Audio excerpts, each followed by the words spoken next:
Only a few years back, we saw new rules out of Washington designed to protect us from big bank fees. Now some of those same fees are hitting at an all-time high. Here with everything you need to know to protect your hard-earned money is Fox 29 consumer lawyer and advocate Shari O. And thanks for looking out for our money, Shari. Sure. Good morning, Mike. Let's talk about this. What are these new rules and how are they supposed to protect us? Sure. Well, here's the thing.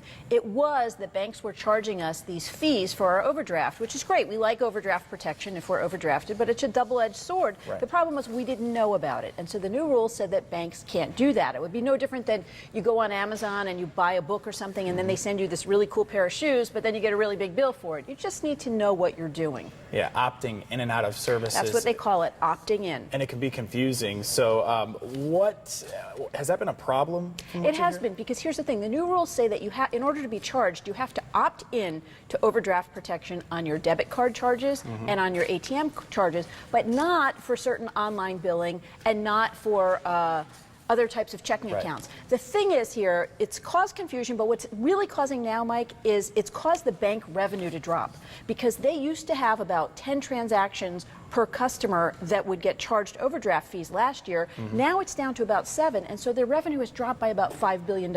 And they're doing two things in response. Number one, they're upping the fees that they're charging, since they have less transactions to charge them on, by about $5 per transaction. They're also starting to aggressively market to us, the customers, all kinds of different overdraft type services. So right now we all need to sort of be aware, because you get an advertisement for a service, it sounds great, yeah, I need that, but you really need to take time and think through the implications, whether you really do need it or not, and what it's going to cost you.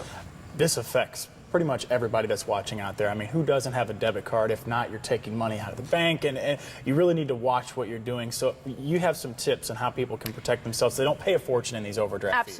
Absolutely. And again, it's a double-edged sword. You know, we like the protection, but if you're not going to use it, you don't necessarily want to be paying for it. So the traditional accounts now are charging $30 to $35 per overdraft. The first thing you want to do is look at all of your accounts and understand which ones you need to opt in on and which ones you still don't, which ones the banks can just charge you for without opting in. You may want to eliminate some of those accounts.